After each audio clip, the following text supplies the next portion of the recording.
Boy, it is getting right. The temperature is getting right. It has been the hottest October that I can remember. It's been years since I remember such a hot October. I've hunted 3 days in October. Just been too cotton picking hot. But it's just now getting right. Today is the first day of muzzleload season. So I got my muzzleloader, and it's the first day I've been out in about 2 weeks. Get ready to put my orange vest on and go and set my evening set. I seen 5 deers this morning, seen 1 buck and four does. The buck was kind of with the does, but not quite, right on them. He's just kind of hanging back, checking things out. But it makes sense because of the time that we're getting ready to go into, this pre-rut magical time that all of us as whitetail hunters love. We all look forward to it.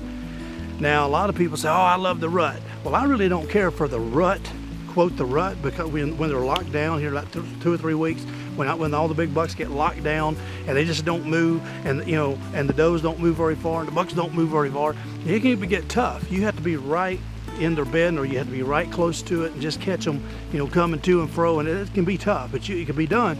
But right now is the time where the bucks, just like that this morning, although he was little and I just didn't want to shoot him, he's checking them out.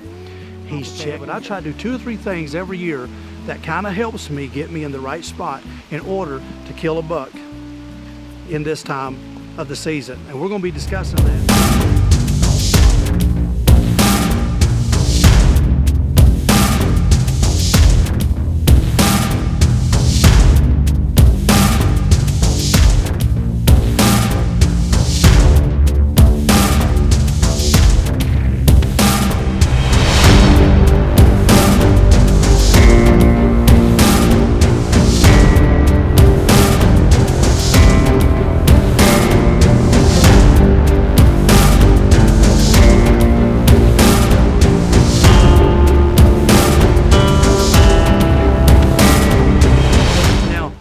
This time of year, you're going to start seeing scrapes. All right, you're going to start seeing scrapes opening up. Now, deer scrape all year long. A lot of people don't know that, but deer scrape summer, fall, winter, spring.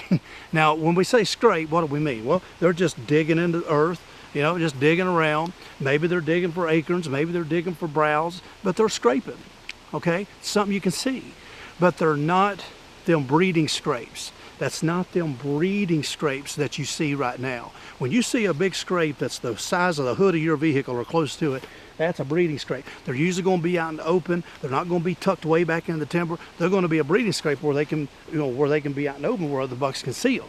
When I find that, here's what mistake a lot of people make when it comes to scrape hunting. Years ago when I was just a kid, when I found a big scrape, and I could tell it was fresh, man, back then we didn't have like portable tree stands, or we couldn't afford them, so we just, take 2x4s and a little old piece of plywood and build them. So we had stands built all over creation. But we found a big scrape, we built a stand right over it. Because we thought back then, well, man, this buck's in here, he's gonna come back in this scrape, we're gonna kill him.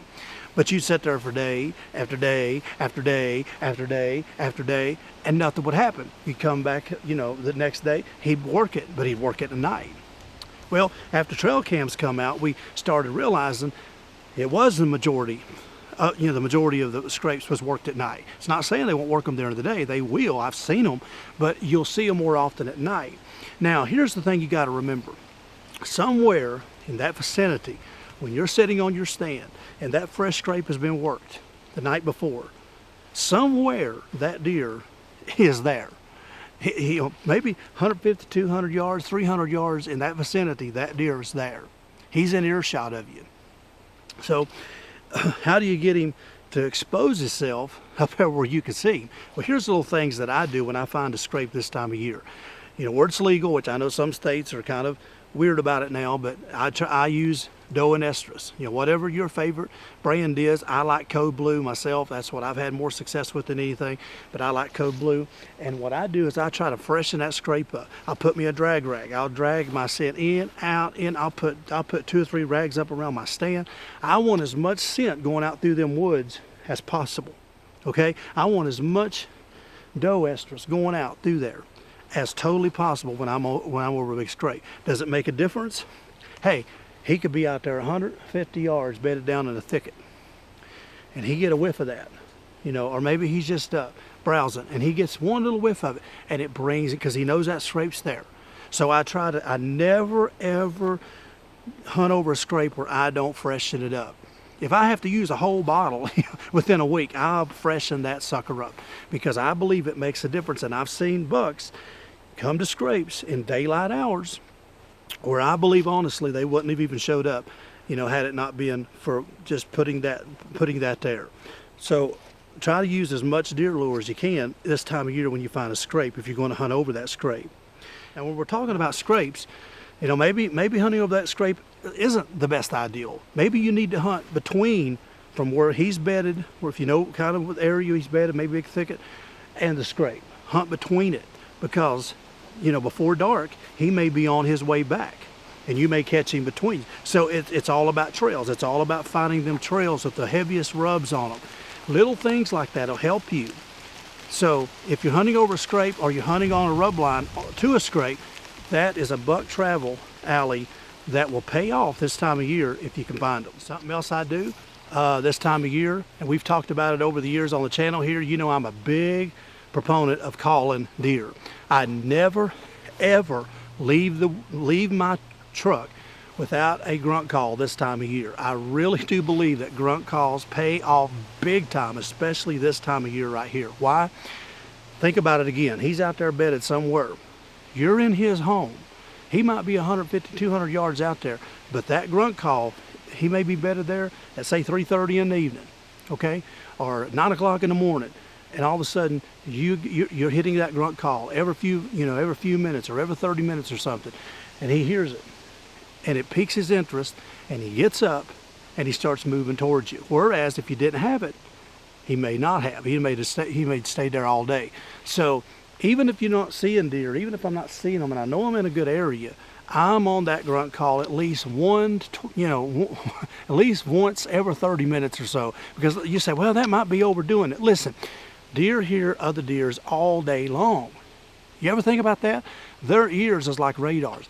You don't hear them because it's very low key, but they hear it, and them ears are constantly working. So deers hear, especially this time of year, they're vocalizing all day long. You just don't hear it. So you want to become, what they're hearing naturally. And I really do believe that it sometimes gets them bucks up out of the thickets and moving towards you, especially if you're in his travel area and you're in a good spot. Also, if you see a buck, here's the thing, and I've talked about it over the years, but if you see a buck, hey, I'm going to grunt at it. If he's walking away from me and he's not coming toward me and he's just going the other way, I'm going to grunt at him. This time of year, I'm going to grunt. I don't care how much I have to grunt at him. I'm going to grunt at him. He may keep walking and he ain't paying attention. Man, call louder, Call until you get a response from him. And a lot of times, and I've seen this happen on stand and kill several bucks doing this. A lot of times they'll stop, and he may be the one that say, "Hey, who's that? Who's that?" And he'll turn around, and I've actually had him right to the base of the tree. Come all the way to me from 60, 70, 80 yards, all the way to the base of the tree and kill him. So never, ever go in the woods without a deer call this time of year. They're getting vocal. You want to get vocal too. And lastly, I think this is a really big one right here. Hunt all day, if possible. I know some guys can't do it, work or whatever the case may be. You can't hunt all day, but if possible, this time of year, put hours in the woods and hunt all day. Take a lunch and hunt all day. And you say, man, I just can't do it. It's torture sitting there for 10 hours. Listen, I don't hunt the same spot all day long. Just because I say hunt all day, I don't mean hunt the same exact tree or the same exact spot.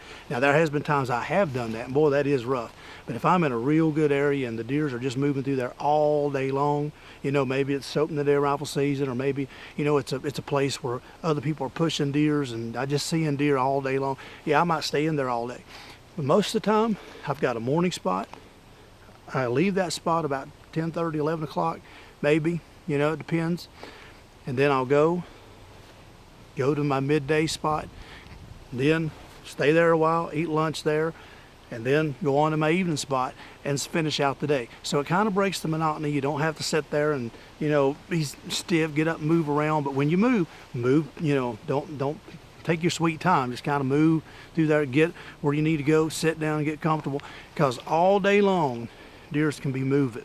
And midday, it's not uncommon, I promise you, it's not uncommon to see a buck at 12:30, 12, 1, 1:30, 2 o'clock up on its feet, walking, looking for does, where they wasn't doing that 2 weeks ago or 3 weeks ago. So I think a lot of guys make mistakes by leaving too early. And you know, how many big bucks do you think has walked right by where you just sat that morning, but at 12 o'clock he walks right by and you're already back at the restaurant having lunch, or, you know, or taking a nap in your car. So if all possible, get out there and hunt all day long. Sometimes I like to take a stool, you know, a little seat with me where I'm comfortable, and watch these little places that you got picked out. And you never know what might come through there in the midday. So stay in the woods as much as possible, and, you know, use that grunt call, hunt them scrapes, doctor them up, and all these, you know, these little bitty things we're talking about, it will pay off eventually, I promise. And yeah, I've done it a lot of times over the years, and been very successful at it, and I believe you will be too. All right, we're gonna get our orange on and get back to our even spot this evening, sit for a while. Maybe today will be the day we get a pretty nice buck to walk in front of us. Hey, make sure to subscribe to this channel. Just hit that subscribe button down the corner. Check out all the links below. Check out DaleOutdoors.com, where you can get hats and shirts and other Dale Outdoor apparel and all you know, other things we have. Check out SpringFeverCustomCalls.com, SOSO Outdoors. All the links below where you can get my turkey calls, my signature series, and check them all out. And I'd really, really appreciate it. Hope you have some great luck this season. Hope to see you here later with a pretty nice deer.